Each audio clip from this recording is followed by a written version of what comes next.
ఈ నిర్జలమైనటువంటి ప్రదేశంలో రథం ఆపంటావు మరి ఎందుకు స్వామి? ఈ నిర్జలమైన ప్రదేశంలో మనం కొన్ని మాటలు మాట్లాడుకోవాలి, కొన్ని విషయాలు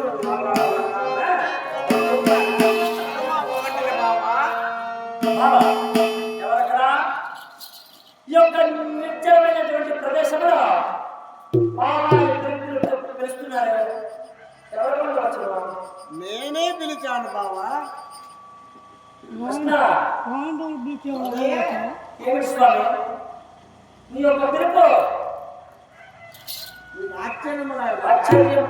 ఆశ్చర్యపరుస్తున్నది. నీవు నాకు బావవు కాబట్టి బావా అని సంబోధించాను. బావా అంటే పాట ఉంటారు స్వామి.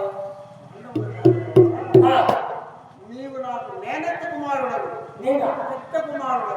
నేను ఎలా? కుంతీదేవి మా మేనత్త. ఆమె కన్న తల్లి. ఓహో, పాండవ మాత అయినటువంటి కుంతీదేవి నీకు మేనత్త ఉండవచ్చు. నీకు మేనత్తగా ఉండవచ్చు. మరి నేను ఎలా వస్తాను స్వామి? ఆమె గర్భమనందు జన్మించావు కాబట్టి నీవు నాకు మేనత్త కుమారుడు. అందుకని బావా అని సంబోధించాను. బావా దేవుడు స్వామి మాటలో ఒక ఆశ్చర్యపరుస్తాడే. నీకు అడుగుతావు బావా.